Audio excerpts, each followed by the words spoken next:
It's Monday, and welcome to the first episode this week of Istanbul's Everyday English.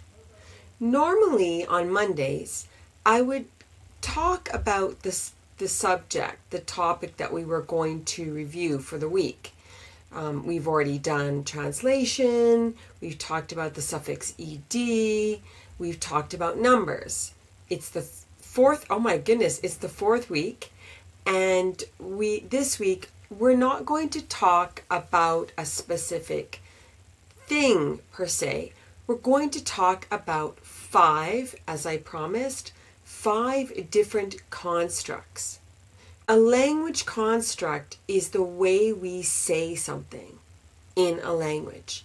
And Turkish is filled with very useful constructs. Tomorrow, we're going to talk about ken. Wednesday, we're going to talk about KENDİ. These are constructs. And Thursday, we're going to talk about like keşke or conditional tense. Today, I want to talk about do, does questions. Now, these are very simple questions. This is a very simple topic, but it causes a lot of problems for my learners. Now, going back to translating, why does it cause a lot of problems for Turkish speakers? Well, because if we translate one for one, that means one word in English to a word in Turkish, then when we look at a do-does question, you think I'm saying, yapmak çalışırsın. Well, that's nonsense.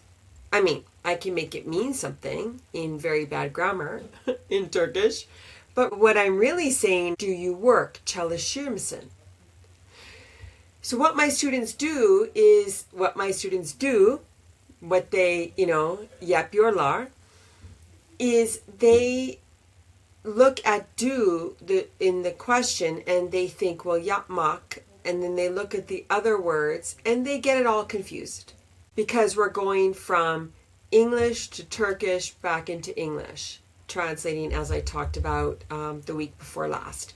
If you're interested in that topic, go check it out. On Spotify. I don't have those videos on YouTube. I wasn't ready yet. I'm still learning. But now I'm starting to put every version of this podcast on YouTube.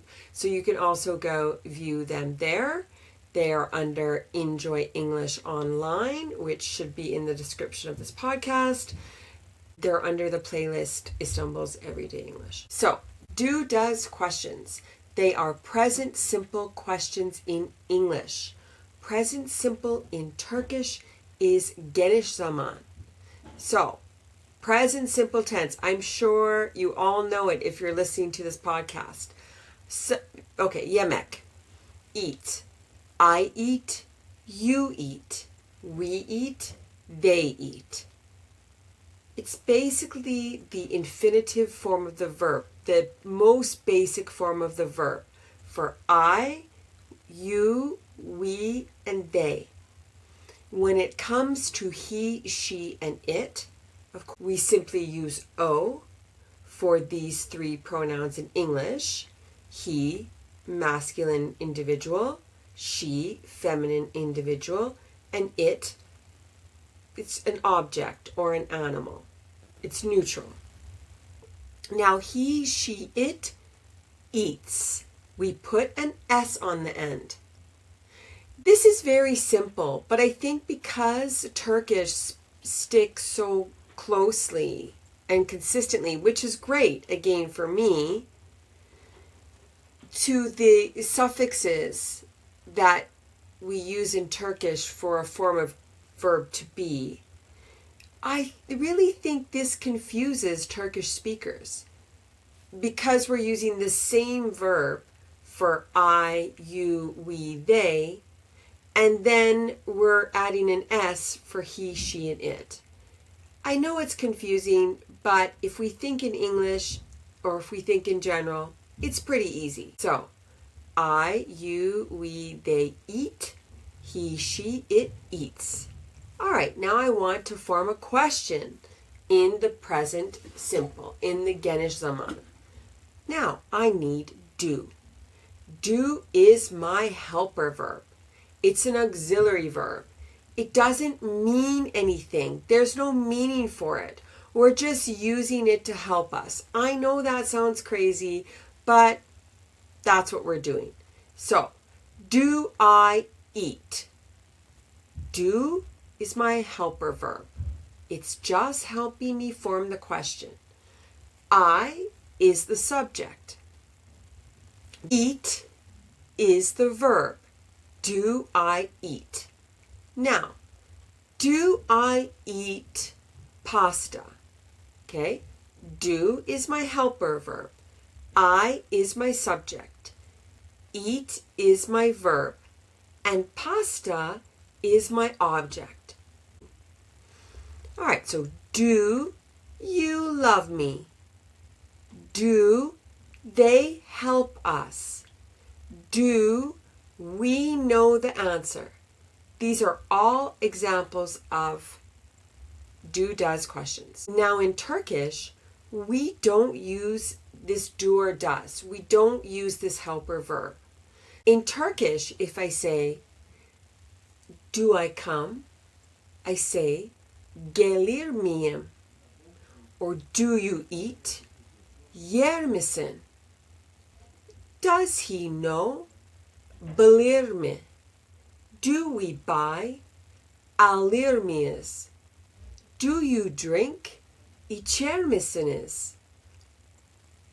This is the plural. Do they want?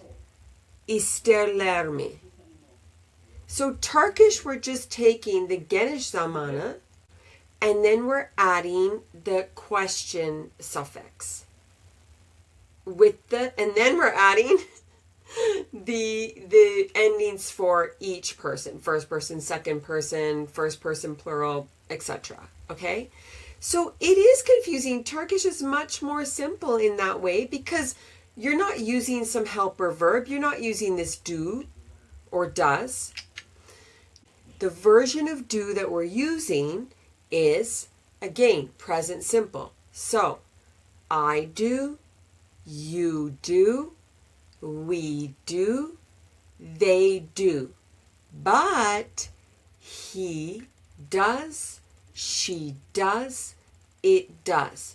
Now I know we're adding an S, but we don't write D-O-S. So we put D-O-E-S for, we add the extra E between the vowel O. All right? I'm sure there's a rule. I'm not getting into that rule because we're talking about do does questions, getting that straight in your mind. All right. So Turkish is only dealing with the verb and the question suffix or the question marker. English is dealing with the helper verb, the subject, and the present simple form of the verb. When we form a do question, which is a present simple question, we conjugate the first verb, the auxiliary verb, the helper verb, which is do. So, I eat pasta. He eats pasta. Do I eat pasta? Does he eat pasta? When we're making a statement, and we're using he, she, or it, we're putting the S on the main verb. When we're asking a question, we're putting S on the first verb, the helper verb does.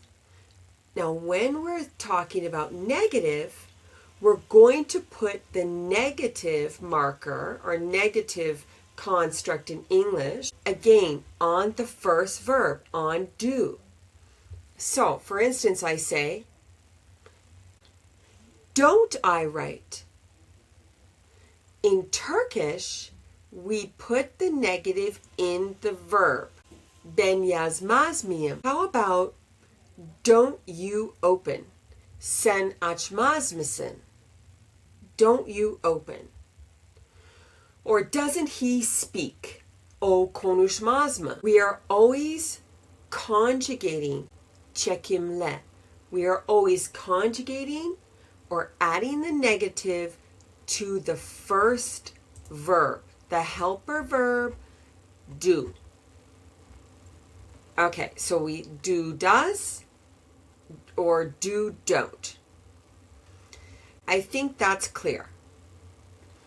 Now, we also use this construct when we talk in past simple, but instead do becomes did. Did he find out? O öğrendi mi? Did we arrive? Geldik mi? Did we arrive late? Geç mi geldik? Didn't we arrive late? Geç gelmedik mi? Now, I know I said not to translate, but I want to make it clear in your mind. I did a whole week on don't translate. But so many of you are translating anyways, that if we approach it this way, if we approach the learning this way, maybe it will help. Because you will know in your mind, if I want to say, o öğrendin mi? In English, you're going to pick the helper verb in the past tense, did, and then find out. Did he find out? Did we arrive? Did we arrive late? Did you go home? Didn't you go home? Eve gittin mi? Eve gitmedin mi? So you know what you want to say in Turkish. You're translating all the time. Let's just take that step away. Let's just tell your brain now, if I want to say this in Turkish, I'm going to say this in English. Again, I'm going to say, we are translating the first verb. People say, did you went? Because went is the past tense of go. It's did you go? Because we put did in the past tense. Did you like? Did you have? Did you go? Did you like the pasta? Did you go home? All right. Negative same. Didn't we arrive late? Geç varmadık mı? Or did you go home? Eve gittin mi? Didn't you go home? Eve gitmedin mi? I think you should have that clear in your mind now. It's pretty basic stuff. Now let's move on to the mistakes that a lot of my students make. Okay, we've already talked about them thinking do means yapmak. This is a major mistake. Another mistake that learners make is they forget the do or does completely. So they'll say, you like coffee? Which doesn't really work because we're not speaking Italian. It kind of works in Italian. It doesn't work here. Do you like coffee? Or he work here? Does he work here? And that's normal. It's totally understandable because you're saying, burası çalışır mı? It makes sense. I don't need an extra verb in Turkish, right? Or kahve seviyor musun? Right? I don't need that extra verb. Number 3, my third mistake. Using S after does. This is a very common mistake. So, like I said, we are only conjugating the first verb, do. But learners will get confused and say, does he works here? They want to conjugate both verbs, but you don't. Does he work here? Does she likes tea? No. Does she like tea? Okay? So just remember, we need the do. It doesn't mean anything. It's meaningless, but we need it because it's telling us that we're making a present simple, or if it's conjugated in the past tense, a past simple question. Putting the verb before the subject. And learners do a similar thing when we're talking about the past tense. They'll say, I said this earlier, did you went home? Did he learned English? No, did you go home? we're using the infinitive, the base form of the verb. Did he learn English? It's actually pretty easy. Did you go home? Did he learn English? Did they have dinner? So, yeah, again, I'm convinced that Turkish speakers get it confused because they're expecting to do something with the verb, to change the verb for every different pronoun. I, you, we, they, he, she, it. But we're not doing that in English, which makes it really easy, but you have to get your head around it because the past tense in Turkish is in the verb. The question, in a sense, is in the verb. The negative is in the verb, but it's not in English. All right, that was it. Not too short, not too long. I don't know why I'm obsessed with time. I don't want to make it too long where you're bored and don't watch or listen, but I don't want to make it too short where I don't explain the concept correctly. So those are do, does questions. Learn them. It's so easy and basic, and you'll use them all the time in daily speech. That was Monday. So Tuesday we're going to do ken. Çocukken atlara biniyordum. Or çocukken ata biniyordum. Wednesday we're going to do kendi. Now, the reason we're doing kendi is because a lot of my students get confused here. Kendi is a great word. It's kendim, kendin, kendiniz. We're just putting the right suffix on the word and changing it depending on who we're talking about. I, you, we, they, he, she, it. In English, we have our own different words. Myself, yourself, ourselves, theirselves, himself, herself, itself. And what my learners are saying often is they just say yourself for everything. And not just Turkish speakers. Some of my Brazilian students do this too. It's very interesting. I don't know Portuguese, so I can't say why, but they do that too.